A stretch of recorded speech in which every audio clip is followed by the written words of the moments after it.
My younger brother, 24 male, and his fiancée, 23 female, are supposed to get married in the spring after being engaged for about a year. My brother has always been the golden child to my mom, but not to my dad. He and his fiancée currently live with her rent-free. My dad and I have mixed feelings about this wedding.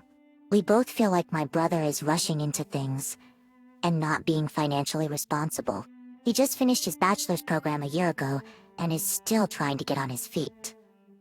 Despite this, he has decided to spend thousands of dollars on a wedding. We sat him down and explained our concerns, asking him why he couldn't wait a few years and save up for the wedding of his dreams. He explained that his fiancée wants to get married as soon as possible and doesn't want to wait. Her family is contributing a couple of $1,000s towards the wedding, and my dad reluctantly agreed to pitch in as well. This becomes important later on. A few nights ago, while having dinner with my husband, I received a call from my future sister-in-law. The conversation started off normally, with her asking how I was and commenting on the weather. However, she then asked me a serious question. She wanted to know if she could borrow my wedding dress that I wore just over a year ago.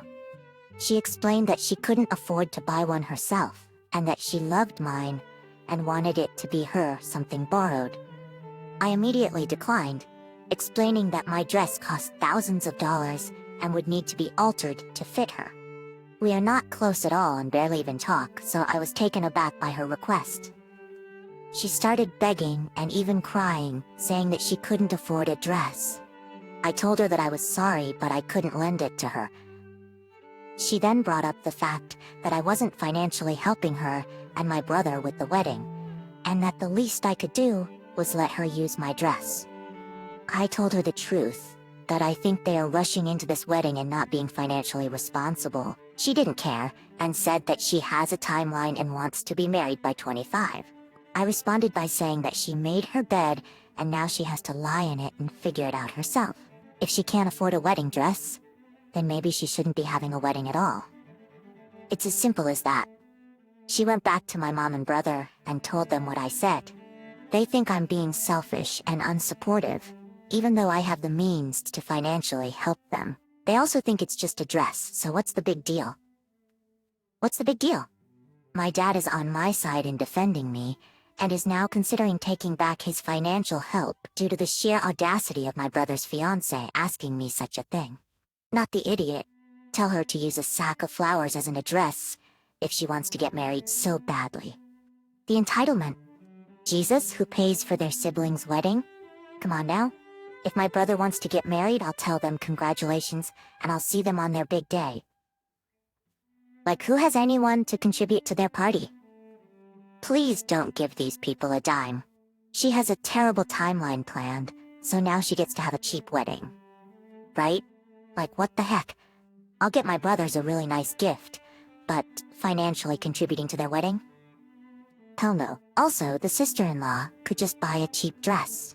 I don't know why so many people get engaged, and then immediately jump to the idea that the only worthwhile wedding dress must cost thousands of dollars.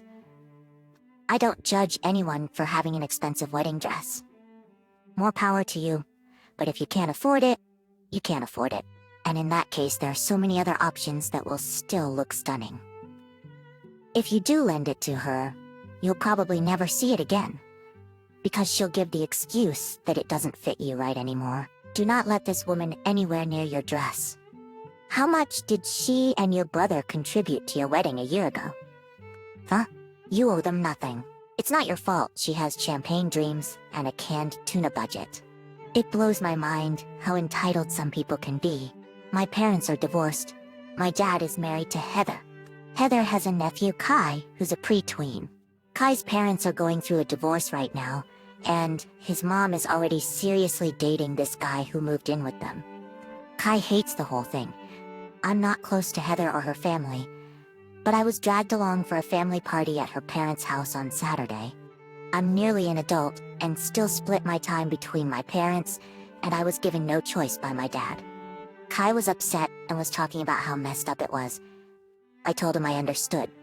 He said everyone in his family was telling him he should be happy because he wouldn't have to listen to his parents fight anymore, and he should be happy they're divorcing. Kai said he wasn't. I told him neither was I, and that I didn't know anyone with divorced parents who wanted them to be divorced or were happy about it. I told him most of my friends had divorced parents and all of them wished it hadn't happened. Heather and her sister overheard what I said to Kai, and I got into so much trouble for saying it. They said it was unfair to make him think that being unhappy with the divorce is okay, and I shouldn't be saying that when I grew up with my family because of the divorce. I do find this funny, because Heather and her kids, her little demons as I call them in my head, were not a great addition to the family. Most of the time, I have to make sure none of my stuff has been taken by them. My things have been broken or stolen, and I never buy snacks for myself with my own money, because they always disappear. I also hear about my siblings getting suspended from school every time I visit my dad. I received a lecture and was told I was wrong, and I acted like a spoiled child. I decided to go to my mom's and not listen. My dad told me I should never have told Kai what I did. Am I the one at fault? No, you are not at fault. Divorce is difficult for any child, and you understand that better than most. I'm sure Kai was happy to talk to someone who didn't tell him to pretend to be happy about the divorce. Most of the adults in this situation, except for your mom, are fooling themselves because they don't want to admit that their decision to divorce affects the children. While I appreciate the OP being a much-needed sympathetic voice for this child, telling him that no one is ever happy about their parents' divorce is both untrue and may not be helpful. There is a difference between telling the child that their feelings are normal and okay, and portraying divorce as a universally negative and selfish act by the parents. The most alarming part is that the almost adult OP is the most emotionally healthy person in this group of adults, and he's being told not to acknowledge the feelings of a younger child. OP, you were trying to empathize with this child who is going through a tough time. Heather was wrong to take that personally. Even in positively blended families, there's often a long adjustment period. Very few children are happy about their parents getting divorced, even if they can look back on it differently later in life. When I was younger, my parents would take my siblings and me on a trip for our 10th birthday. It was a family tradition, and they want to do the same for my children, Sadie, pre-tween, and Jamie, baby. Sadie's birthday is coming up, so my parents told her that they will be taking her and Jamie to Disney. They are only paying for my children, so my husband Sam, 34, and I have decided to save up and join the trip to make memories together as a family. Us, our children, and my parents. Everything was fine, but my husband's sister-in-law, Emma, 29, heard about the trip and wants her daughter, Avery, tween, to come along as well. She's been forcefully trying to get her way, even after I said no countless times. Emma is a single mother and Avery's father is not in the picture. It has been challenging for her to provide Avery with certain experiences and opportunities that my children have been given. Since Avery didn't have a party or a big gift, Emma thinks she is entitled to a Disney trip too, because my parents, who are not related to her, are taking her cousins. I thought this was incredibly rude of her to even ask. Because why would my parents pay for her daughter's trip when she's not their grandchild? When I told her this, she then kept insinuating that since Sam and I are paying for ourselves to go, we could probably save for Avery to go too. I love my niece and feel guilty she isn't able to have such experiences, but it shouldn't be a financial burden for my husband and me to constantly bear. We already help a lot by buying groceries, babysitting, and paying for sports teams and school supplies. When I sternly told her that my parents won't be paying and that my husband and I don't want to or have to pay either, she then had the audacity to drop. We're all family. It takes a village to raise a child card on me. I have helped her so much. Sam and I have just lost it on her because she isn't even appreciative of what we've already done to help or provide necessities for her child. Yet, she always wants to ask for more. Not once has she suggested paying for some of Avery's plane ticket, park pass, or hotel.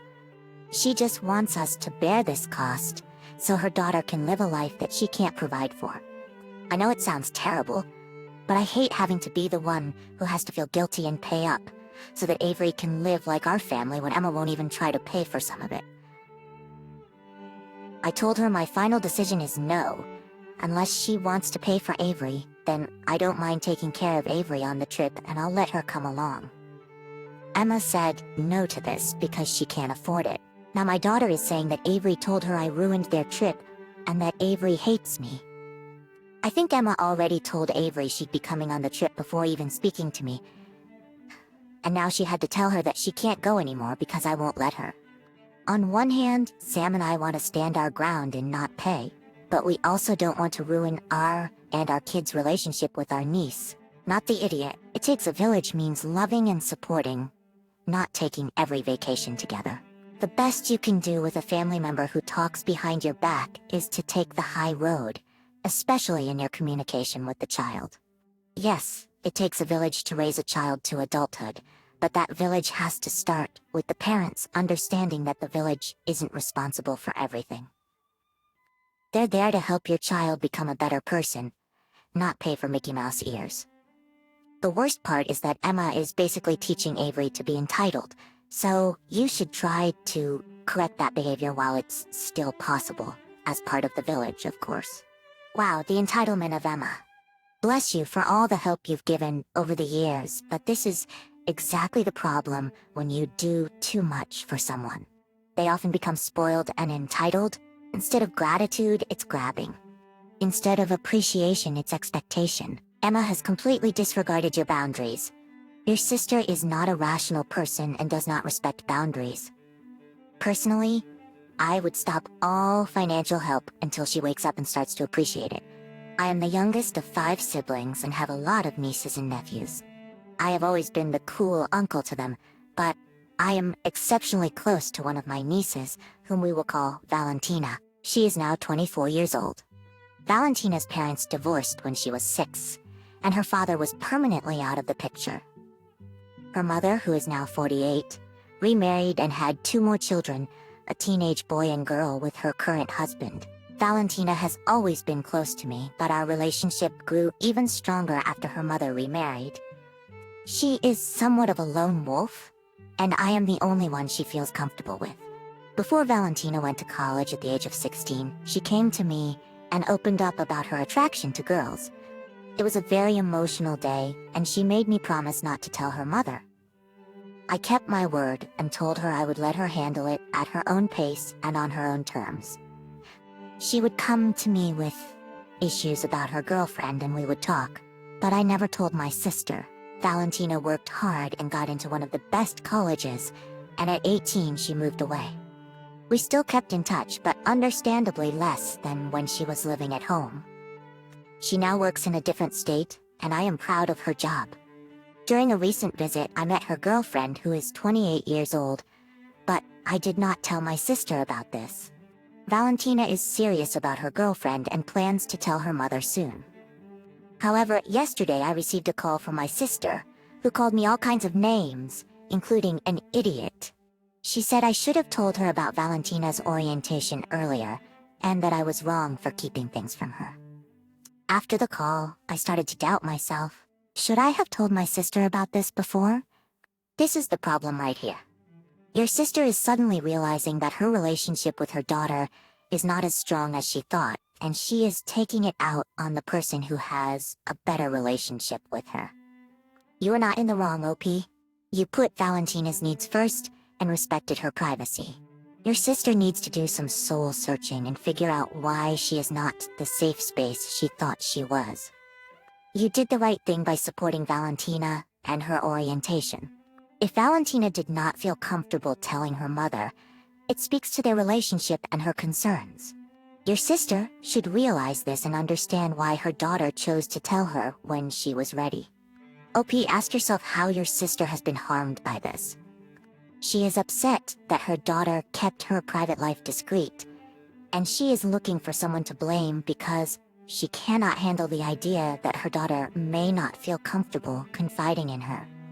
Idea that she might have something to do with her daughter being withholding, or worse, she found out too late to fix it. I'm sorry you're unhappy about this, but I didn't do anything wrong. Keep repeating this as necessary because it's true. I, a 35-year-old male, am a very cheerful person by nature. I went through a lot of hardships in life and struggled a lot. But throughout it all, I managed to maintain an even temperament. I'm also an optimist by nature and always try to maintain a cheerful and positive outlook on life. My wife, a 34-year-old female, is the opposite. She tends to get angry easily and is more cynical and jaded than me. We get along well for the most part, but she tends to always predict the worst. She constantly thinks about things that could go wrong and never truly appreciates what we have. The problem is, as my kids are growing up, they are being influenced by her negative energy. They are starting to become incredibly cynical, making gloomy statements about employment and the economy, and constantly bringing up depressing news.